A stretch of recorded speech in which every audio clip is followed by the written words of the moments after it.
Everybody, welcome to my review of Brooklyn Gladiator by Heavy Metal, number one.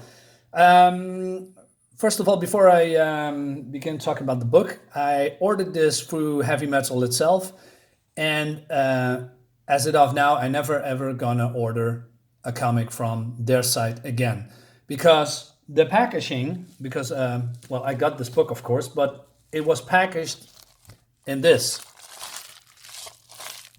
As you can see, it's just a paper bag with bubble plastic in it. There was no plastic around it or in it. There's no bag and board. It's very, how do you say, well, it's shit. So I got the book. It's not really damaged, but it's damaged overall. I mean, as you can see here a little bit, it's bent here. Here I got a dent, and also if you can see here, there were a lot of pressure on the sides of this book, like it's, compressed the whole time because, yeah, it's shit. So I'm very pissed off yesterday and well, the day before. That's when I get the book. Yes, very pissed off. So I'm gonna order the second one from another company that I really trust. And that company that is Forbidden Planet, and Forbidden Planet always gives me perfect condition books in nice, cool packaging. So yeah, I just want to throw that out there. So Brooklyn Gladiator, it has the art of the famous Simon Bisley, and I'm a Bisley fan, so I could be a little bit biased about this book. But on the other hand, it's also a very weird book. It's very trippy. It's about how do you say, it's in the future. It's in 2033, I believe. Yes, 2033, and it's about a now let me rephrase that. It's a violent I'm gonna do this again. Sorry. The city is transformed. New Yorkers, is because it's in Brooklyn. They live on scraps, and there is a hero, action hero, if you will, John Miller, who is a thing of the past, by the way. I mean, he could put easily be in action movies from the 80s. That's the personality he has, and it's about a world, cyberpunk-ish, if you will. It's well controlled by the government. There are androids, cops, and there's drugs that keeps you compliant and that makes you very susceptible. So it's a really controlled world in 2043 in this book, anyway. So we start here, and the first thing. Oh no, just wait! I'm going too fast again.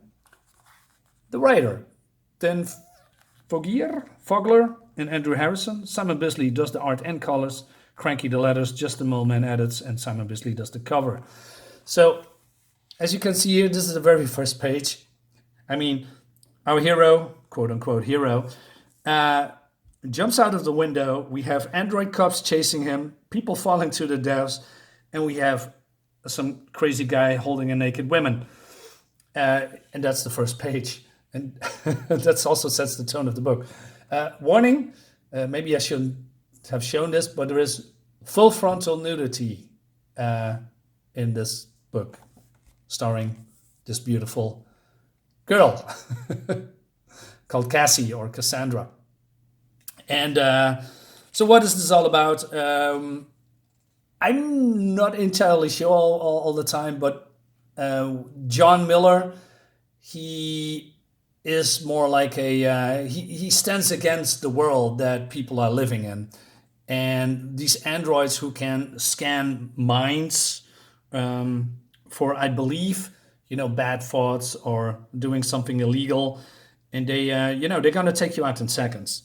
And John Miller is John Miller. What I'm saying, it's not John Miller. Yeah, it's John Miller. What am I saying? I'm sorry. It's been a freaky day today.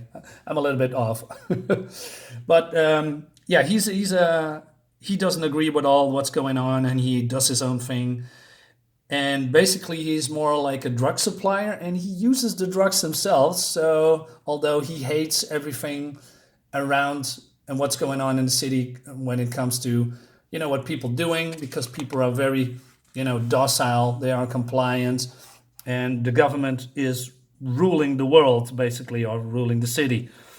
And as you can see here, there's a lot of subliminal messages what the government is spouting to the people. And also the John, who is, I don't know what, when I went to this page I was very, how do you say, confused, because I didn't know what's going on. But he hallucinates a lot because he uses drugs, his own drugs that he steals. And it has a very trippy feel, this comic. And you see a lot of what warped and crazy things here as well.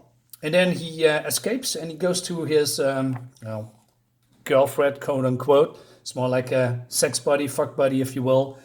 And she is, protecting him for a little bit. But then somehow the government, or said I say, those robots who calls nannies, well, he calls them nannies, finds him.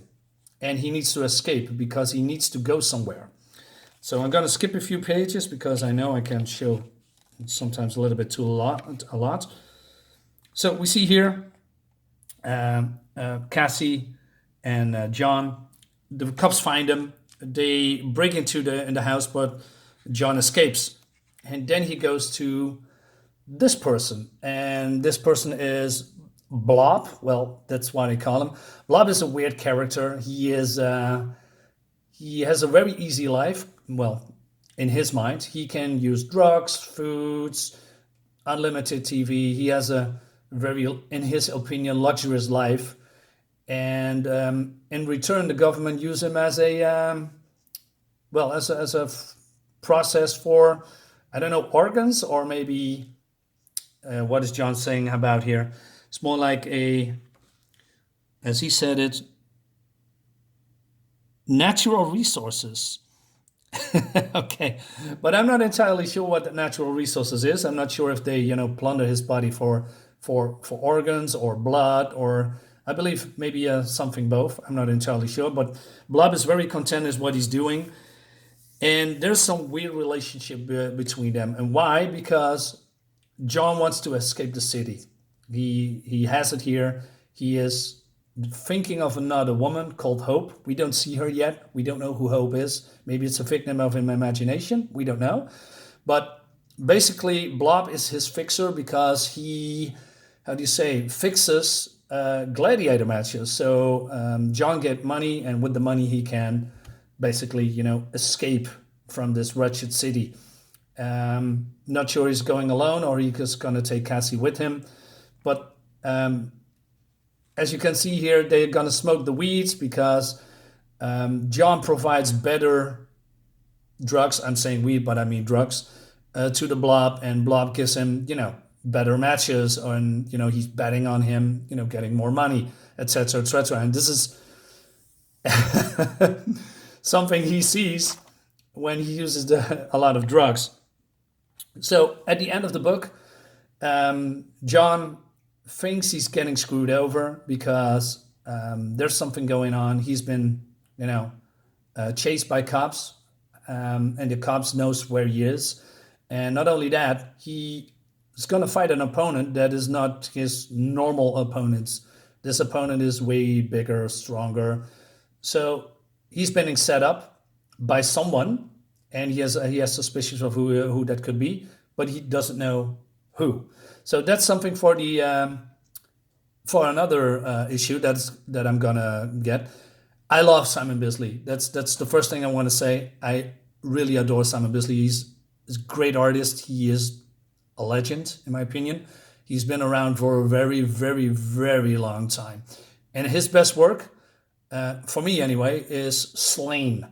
Check that out. Slain the Horned God. Check that out. It's great, great fucking book. It's balls to the walls. It has everything. Beautiful babes, action, barbarians, organs, splitting with, organs, all over the place. Um, I'm sorry, I'm rambling again.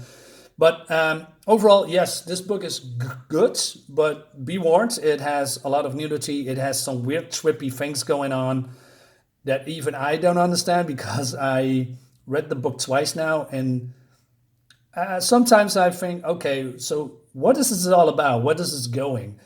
But yeah, the book tells you a little bit tidbits of what's going on, but not entirely. So it's a very cool book, but yeah, sometimes I think, what's going on? But it has to do with the trippy visuals and the trippy feel and the writing. I think it's interesting. I'm gonna definitely pick up number 2, only not from heavy metal. And we have some ads here as well. Oh, sorry, spoil a little bit here. So we have some ads here. I'm very interested in what heavy metal is gonna do because they are launching new comics in a good way. It has more like a horror, mysterious. Yeah, what they're doing, heavy metal is more. If you know heavy metal, you know what you are in for. It has fantasy, science fiction, trippy, weird visuals, great stories, horror, you name it. It's all in there, and that's what I like about heavy metal. So this is the first heavy metal book I bought in years, and I'm very interested what they are doing with the next books. So yeah, is it a recommend? It's a mixed bag. But if you are here for Simon Bisley, then yeah, you can't go wrong. Simon Bisley is the best. And for only that, I say check it out. It's a great book, visuals. And yeah, that's it for my review. So heavy metal, bad. I mean, the company. But the book, and basically the paper quality, I forgot to tell you, it's really thick. It has nice, thick pages. It's very smooth. Colors is also great. I forgot to mention that. As Simon Bisley and colors, perfect match.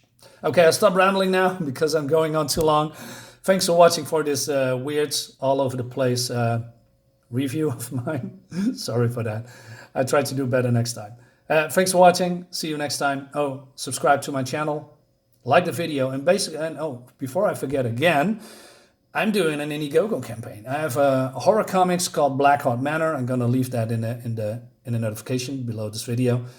And it's on Indiegogo. It's crowdfunded like now 78%, so we're doing good. So if you want to help me out, bring that horror comic book to life, check it out. It's gonna be great. It's beautiful visuals, great writing, and great characters. Yeah, check it out. And again, thanks for watching. See you later.